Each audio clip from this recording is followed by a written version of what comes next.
Welcome to Brain Wellness, the podcast. I'm your host, Mandy NP. What started as all things related to brain health and wellness has morphed into largely brain injury health and wellness, with occasional other neurological topics. My mission remains the same, to help you on the path to a healthier brain. So, without further ado, let's get into the show. Hello, everyone, and welcome back to another episode of Brain Wellness, the podcast. My guest today is Will Grove. Will is the Helpline Director for the Brain Injury Association of Arizona. In his role, Will assists survivors of brain injury as well as families and caregivers with getting connected to resources in their community, while also hosting multiple support groups and programs here in Arizona. He also travels the state promoting BIAAZ Arizona and assisting with public policy initiatives. Prior to working at the Brain Injury Association of Arizona, Will spent a decade working in the area of youth behavioral health.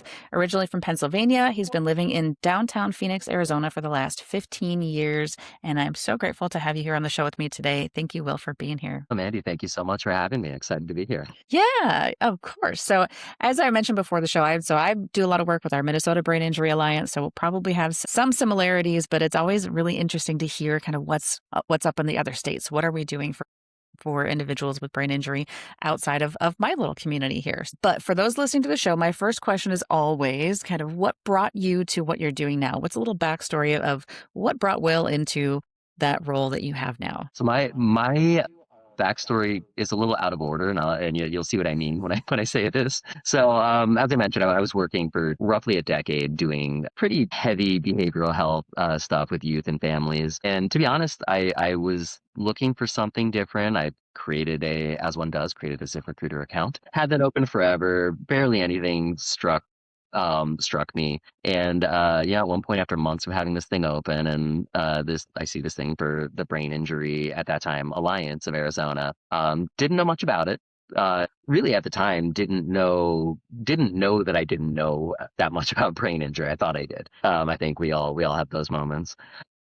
So it was one of the few things I applied for. I started looking into it, and it really started to kind of it just really grasped my interest. And it was something where a lot of my soft skills from what I was doing would apply, but it was also different enough, and I needed something that was kind of different. So it's not the most inspiring story to start, but my very first week, they brought me in, and I was replacing a woman who is an absolute legend of the brain injury community out here, had been doing my job for, I want to say maybe 20 years. And so I come in, I shadow her, learn a wealth of things in like 3 days. And then on that fourth day, I went up to our summer camp. It happened to be the week of what at the time was called Camp Can Do, which is now it's called Camp Brain, but it's a summer camp for adults with any type of brain injury up in Payson, Arizona. It's a beautiful, lovely area. So 3 days in, I'm like, all right, I'm going out to the wilderness. No idea what I'm doing. Petrified, to be honest. I'm going to mess something up. And I get there and really just kind of eased into it and started really just enjoying being up there for 4 days and meeting all of these people from the community that I was just joining, and was driving back. I remember driving back from Payson back to the valley, Phoenix, and like floating down, and like that was the moment where the why kind of came in. So I did it all out of order. There's like I said, no like inspiring story where I was like moved to go take this on. That was where the why started, and then I think just by being open to throwing myself into a bunch of different projects, as we all need to be in this area, that why just continues to reiterate itself, but continues to expand. And frankly, my shelf life in jobs was often like 2 or 3 years, and I would get bored. I'm 7.5 years in. That was 2018. That amazing week. And like there's no slowing down. Definitely not bored. Mm-hmm. Mm-hmm. Continue to get more inspired to keep doing this and keep finding value in what we do, but more importantly, what we're able to empower people to do. What are some of those things that inspired you and got you so excited about it? So honestly, it was, I think, going back to camp, when you're in a setting like that, you're seeing the folks that we work with in a way that you just are never going to see in a clinical setting. You're not going to see when someone comes into the office. You're not even going to see in like a support group or anything like that. And so it was, you learned people's stories, the story, why everyone is there. But the really inspiring things were that in addition to those stories, I meet one person who was a rapper, like, and he has some speech issues. And so the flow is a little different, but he still got it. There was a guy who brought a violin to camp, and just coincidentally, someone else brought a guitar, and one other person had a harmonica. And next thing I know, we've got this band. We have like a house band going in camp. So it's really, I mean, the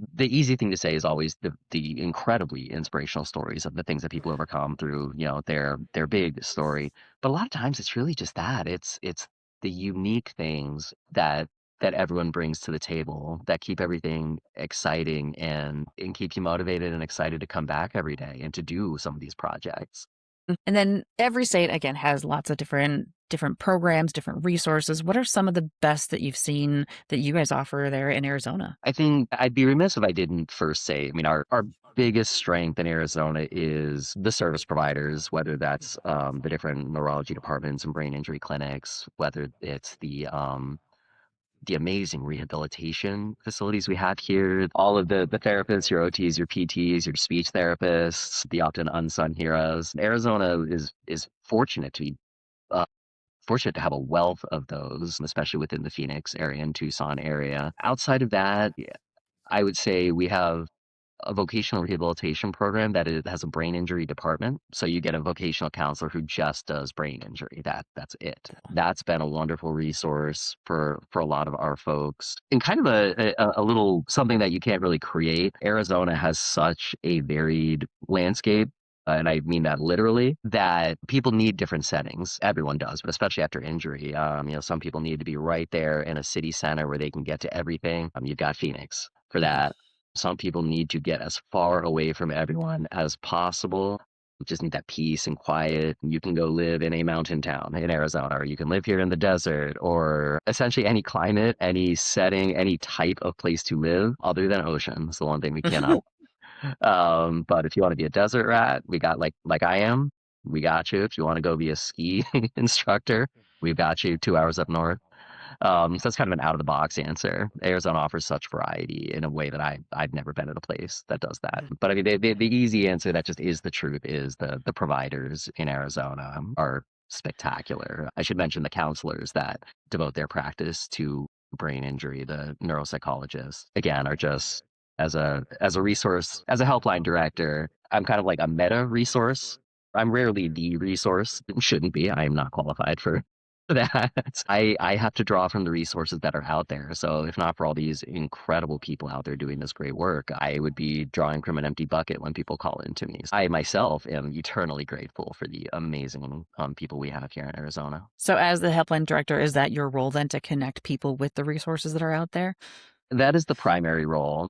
I think in not only within the field of brain injury, but just within any nonprofit. I think this will Yeah. sound very familiar. We have way more jobs than we have employees. So my day to day might be the helpline, all the calls going to this phone, it's the actual helpline. But beyond that, I also will often stick with people and help them with creating that connection depending on the resource and depending on what they have available. I will, beyond that, often connect them to a lot of things that we are doing or often just create because there's a need. So beyond Helpline Director, I also host half a dozen support groups in person and online. I get the privilege of traveling around the very diverse state that I described, going to even some of the small towns in Arizona to help be at a health fair, be at some sort of resource fair, just get the word out because we don't really have an advertising budget. It's just word of mouth, and oftentimes that word has to come from our mouths. So Mhm. I will travel around. I have a big hand in a lot of our public policy things that we do as well, state level and nationally, more so state level. I will forget lots of things. Do a lot of our Camp Brain I do a lot of that planning, a lot of our social events as well. Tomorrow night, I'm hosting our game night, our monthly game night, which is exactly what it sounds like. We create a space for 2 hours. People, not only survivors, families, friends, everyone's welcome. And it's completely informal. It's just the space, come hang out, just have your social time. We have the games so people have something to do, but we have attendees who show up and they're like, I don't like games. Like, cool, hang out. Very And they cool. do. They come back every month. So I mentioned I'm not anywhere close to bored. I think that's because sometimes I have a different job every day, and I kind of love that. But I think anyone who works for any association or alliance who hears this is gonna be like, yeah, that's me too. Yeah. I was gonna say, it doesn't sound like something you could get bored with all those different options going Couldn't if on I any given tried. day. Yeah. Couldn't if I tried.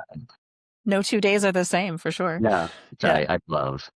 Yeah. What can you tell me about Camp Brain? So what's Yeah. the idea behind it? What do they do? So Camp Brain, it has evolved over time. I think it initially started as a stroke camp, and obviously expanded beyond that now. Any type of acquired brain injury, and essentially it's 4 days, 3 nights up at. Historically, it's been held at this facility up in Payson. So Payson is like an hour and a half north of Phoenix, but more importantly, about a mile different in elevation. So in the heat of August, where in Arizona, in Phoenix, we live in an air fryer. The dry heat will only get you so far. So in August, you get to get out of the heat, go up to this beautiful pine forest, this specialized facility that is completely accessible. So whatever your abilities are, you can use everything at this facility.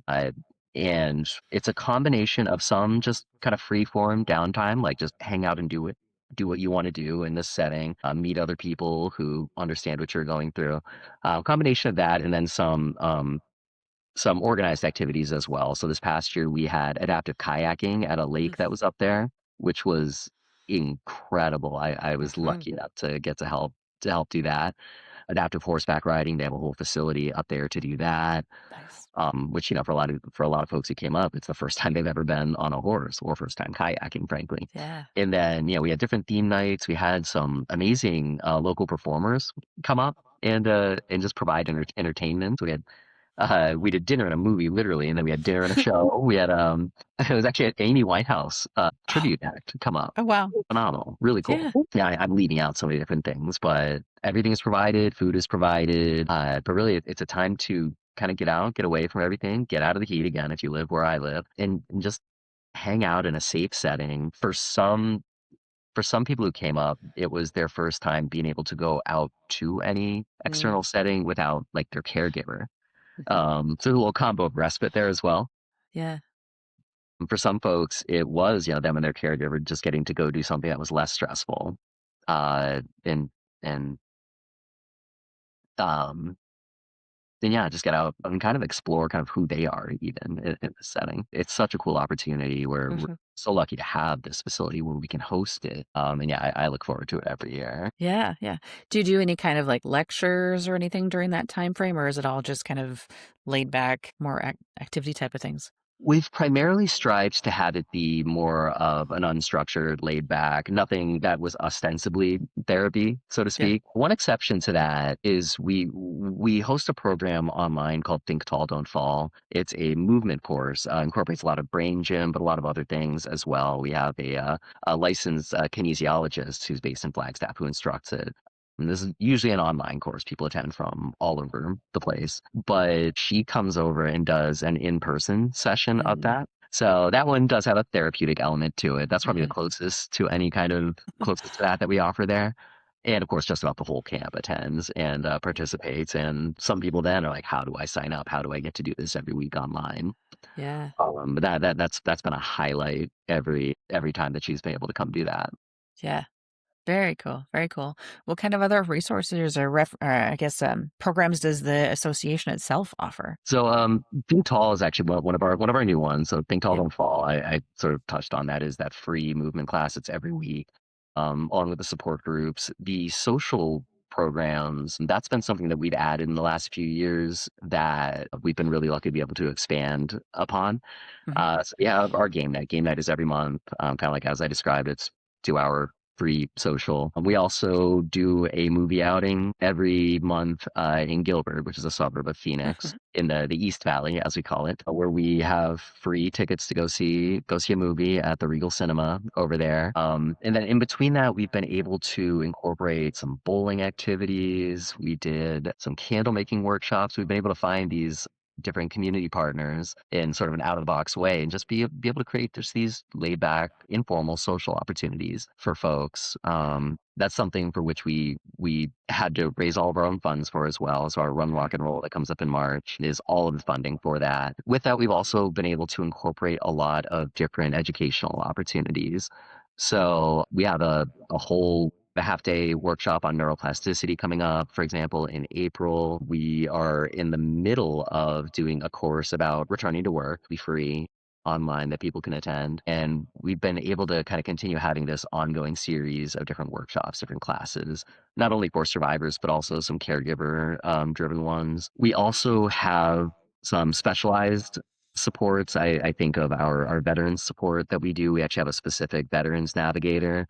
That's something that we started doing, I think, a little over 5 years ago, and our veterans outreach has exploded since doing that. Nice, nice. So if a veteran reaches out to us, they're getting customized, veteran-informed services and assistance. I kind of jump around with all of our different resources because Yeah. we're always kind of updating them. I think that the biggest and most important one will always be, in my mind, the support groups, just because they are a constant touch point for everyone to even just come in and touch base, whether that is in person. We have our group here in Phoenix, and I drive down to Tucson once a month to go do the one down there, or all of the virtual ones that we offer, both the general ones, and then we have some specialized ones like a men's survivor group, a women's survivor, Mhm. a specific group through a partnership with our good friends in Minnesota, the Drunk and Distracted Driving Survivors Support Group, which has been a phenomenal success on a national level. But in a lot of ways, I think the heart of our community often is those groups, Yeah. uh, and those folks who have formed friendships by attending these and formed this great supportive community. I think that's kind of the heartbeat of it. Yeah. Yeah. Very cool. And then other places that I've talked to do like a needs assessment. Have you done any kind of needs assessment to identify gaps, or do you just know based on feedback that you get from survivors? So a little bit of both. Some of the needs are, I'll be honest, kind of glaring in Arizona. Uh-huh. So one of the tough things here is Arizona does not have like a centralized brain injury system. There's not a TBI waiver, nothing along those lines. So anytime someone's reaching out to me, like we're just putting together their own personal ad hoc system of what's available. So that continues to be a pretty glaring need. There are a lot of resources around, but it's not centralized. One of the other really big issues, and I think this is something everywhere, is brain injury supportive housing. Again, Arizona does not have any system for this. There is a long-term care system that was designed for general disabilities, but it's essentially, to qualify for it, you essentially need to be determined to require a nursing home level of care. And what they look at is primarily physical needs. So you can have an individual with pretty extreme cognitive needs Yeah. who will not qualify for this program, and essentially is just in the general population in terms of their housing. And home care is also funded through that all tax program. So when I think of needs, and I can get real animated about the needs, I'll be honest. I won't, I'll be good. But those are the ones that really often create the biggest issues for our folks. And I hope to see that change at some point, maybe an expansion of some of those programs. But Yeah. that housing piece and like a centralized sort of case management guided system, along with in-home care, some system for that for brain injury is definitely where Arizona's in the Mhm. biggest. And Mhm. that's where we try and fill that gap as best we can with our resource facilitation, but it definitely creates an issue. A tough one Yeah, is when. Oh, sorry. Go ahead. I was gonna say, I was just gonna ask if you have the resource facilitation program there too. When I went to the national conference last year, I learned that it was only like 31 or 32 states in the nation that had that kind of program.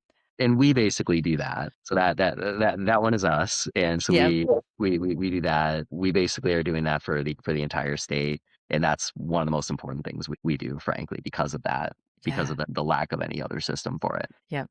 Yep. And then the policy work falls on you also. So that's like getting the state to recognize that you need to get some of these supports in place. Yeah, so I do that along with our director, Carrie Collins Fidel, does a ton of great work in that sphere as well. And it's often an uphill battle because, of course, a lot Mhm. of these things that we need, do require funds. And we've had some initiatives that will do really well, fly through committee, have universal bipartisan support, and then it gets to anything with a fiscal note, anything that's going to cost any amount of money, will go to we'll go into the budget discussion, Mhm. and they kind of disappear there. They go in, never to be heard from again. And obviously, there are so many practical considerations that go into that. And obviously, we can't run a deficit, so we would Yeah. need to work out those funds. That's going to be kind of the difficult thing. I think a good example with Arizona as to how you get a system put in place is our we were the last state in the union to get Medicaid. Um, and when it finally happened, when Arizona finally relented and allowed allowed Medicaid to be a thing in this state, it was because some actuaries or whoever were able to demonstrate that the system would save money in the long run. And that's why, fittingly, our access, or it's called Access, our Medicaid program is the Arizona Healthcare Cost Containment System. So Access is that very clunky acronym.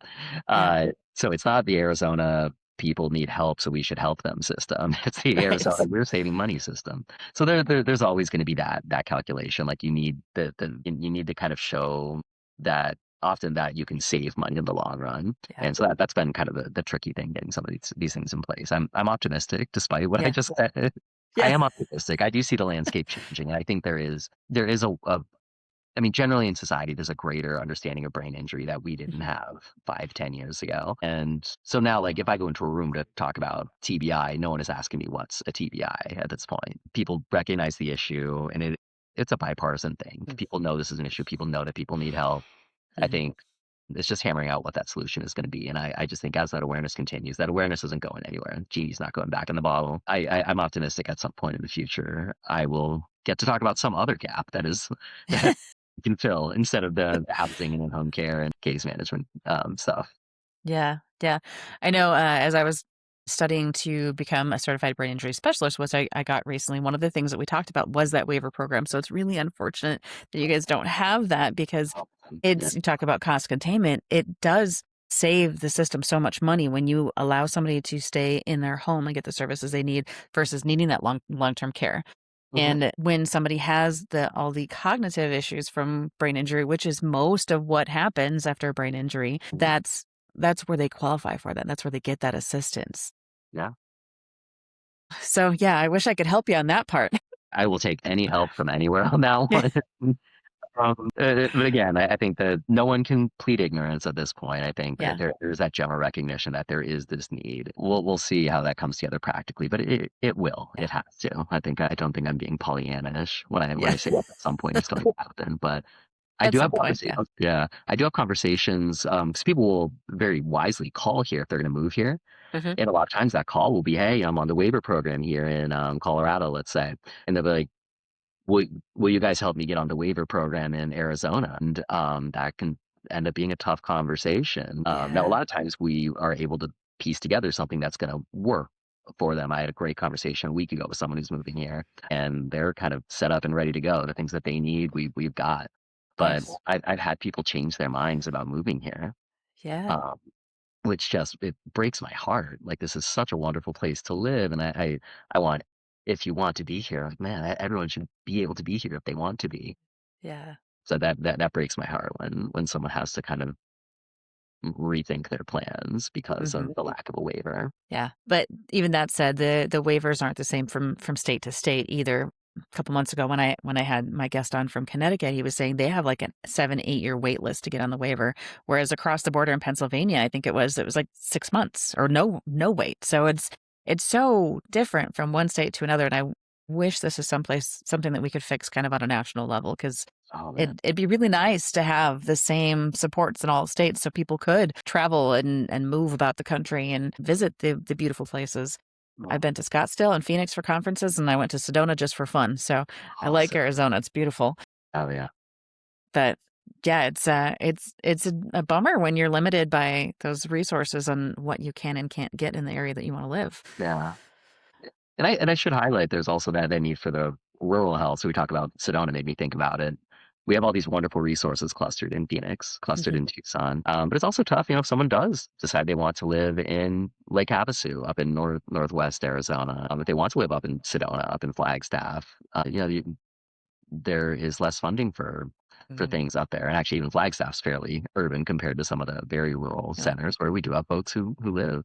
And they're often, right now, the best answer is transportation. Just how do we get people into the valley long term? How do we get to a point where there are some of these specialists providing services out there, or where there's a clinic in some of these more rural areas?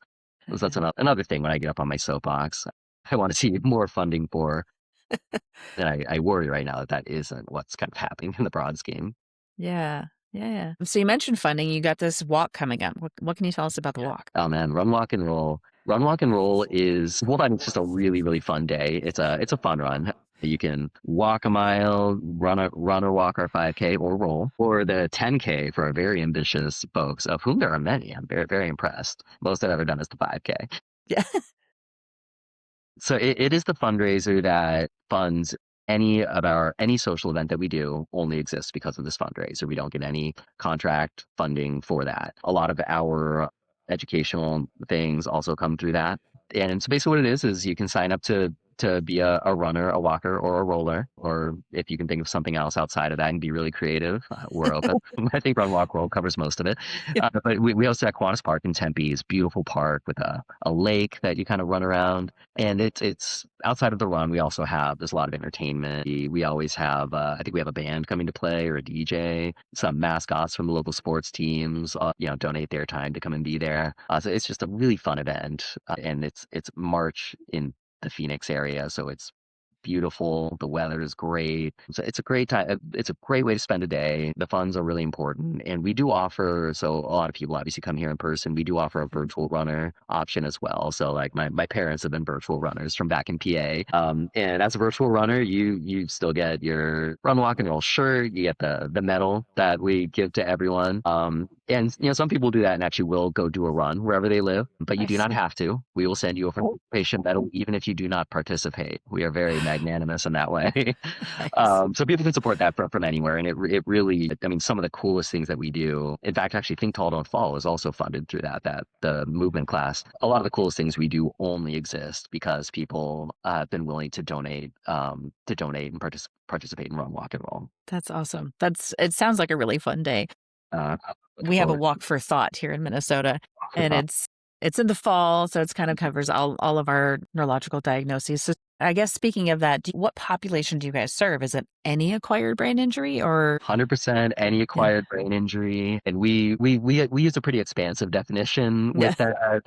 We're not in the business of saying no if we don't have to. So we have an incredible variety of people. When I think of our support groups, certainly individuals who have had traumatic brain injuries, that's a big part of our population. But strokes make up survivors of strokes make up a really outsized proportion of our population as well. We have individuals who have survived brain tumors, different cancers. Our newest population has been individuals who have long haul COVID symptoms. Mhm. So that's been really interesting. Interesting as those folks have even come in and joined our groups. And as with anything, I mean, there are differences, but the center of that Venn diagram, the commonalities that people that people connect through fit right in Yeah. with us. So that it's been great to have any of those folks be able to come and finally find a group where they are not the outsider, where they don't have to explain a lot of these things. Everyone else Mhm. already gets it. But yeah, it's a huge and varied community, but the commonalities are always ever present. And I Mhm. would say that even with our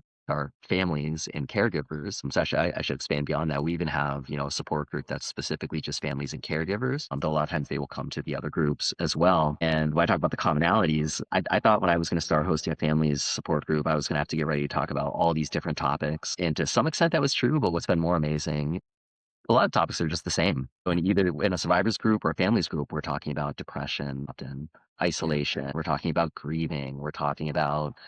Um, we're talking about anger and frustration, frankly, Yeah. at these difficult processes. So even there, the center of that Venn diagram, even for the folks who aren't the survivor themselves, there's still so much common ground that people find. Yeah. Yeah. And I don't know if you are aware of this. This was something that I learned probably in the last year. I'm glad you guys have the long COVID population there because so there's a test called a QEEG, a quantitative EEG that looks at your brain wave study.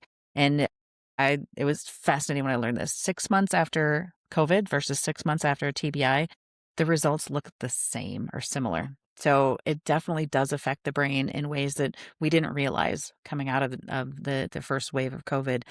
And it explains a lot why people have the things that they do as symptoms and experiences, but also it explains it when we're thinking of, like, multiple head injuries. When someone's had repeat head injuries, if you've had repeated COVID symptoms and you had a brain injury in there, it's like you had multiple. It's Hmm. not just the one, so people Yeah. don't often think about that part. Yeah. It was something, for the first, I think for the first few months, like we weren't thinking about COVID in Yeah. that way. I think when we had that realization that, we needed to start figuring out where these resources were, which, obviously at first there weren't long COVID Yeah. resources. There hadn't been a need for it until Yeah. now. That was something I'm so glad we jumped on it as early as we did because the need Yeah. certainly came in. But it's been fascinating kind of following along with some folks through that journey through long COVID. And Mhm. it's one of those things as well. Like when people say like, "What's this going to look like in 10 years?" We have no idea. No one Mhm. has had this for 10 years. Mhm. So I know that can be a very anxiety producing thing for a lot of these folks as well. But again, just being there for that to provide that support and I think people are relieved to know like, oh, there are resources for this. Yeah. There are physical therapists, for example, and neurologists who have taken really grabbed the baton and kind of run with this Mhm. and have been meeting that need. Mhm. So it's kind of cool to have our little role connecting people. Yeah.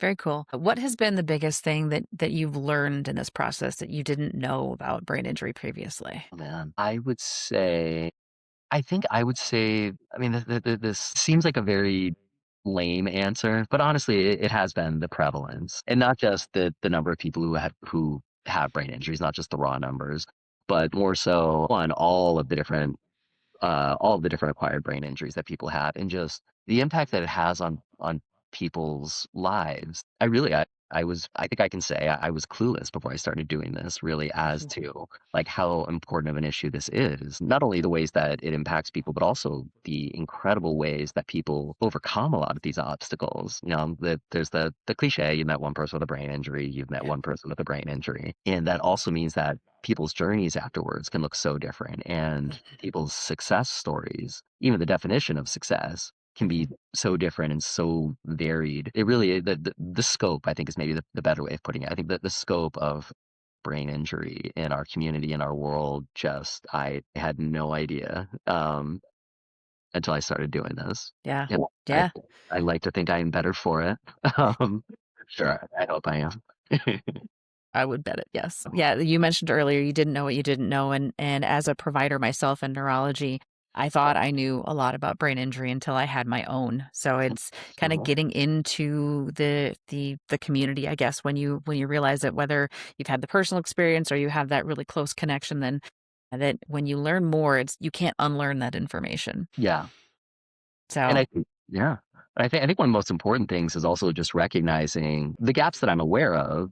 We talk about that there's that experiential knowledge that you cannot replicate. Like you've either yeah, gone through this or you haven't. yeah. Um, and for those of us who haven't, it's incumbent upon us to do our best to learn what we can, but also be aware, like you do not know what this experience is like. I have guesses, I have theories, but there's a humility you have to have. One, knowing the gaps that you know are there, but also the what's the Donald Rumsfeld thing? The unknown unknowns. Yeah. There's a lot. There's still. I have to recognize there are questions I don't even know to ask at this point. I think even all of us in general, there are questions none of us know to ask. We talk about our understanding of the brain 15, 20 years ago, like it was the dark ages. And I hope 20 years from now, we're saying the same thing about us Mhm. today. Like, that maybe they're looking back at this podcast in the archives 20 years Yeah, from now. They're like, man, these people don't know anything. This probably a lot of work, really? I right. hope that's the case. Yeah, I hope we yeah, all sound dumb in 20 years, yeah.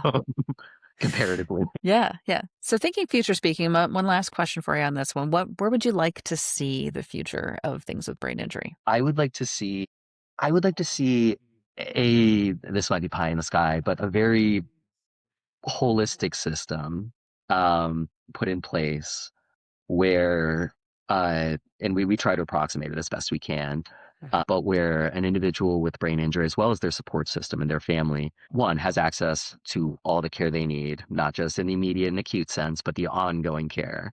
if you need speech therapy for years, you get speech therapy for years. Yeah. No insurance is cutting you off because they don't think you need it from the medical standpoint, but also the more holistic aspects of what do we do financially? What do we do? What do we do for individuals who are struggling with finding a new identity or redefining their identity after injury? And just a system that where all those pieces are not disparate, they are all accessible and coordinated and individualized. I think the more we learn, the more we're going to, one, learn how to do that, but also just learn why we need to be doing that.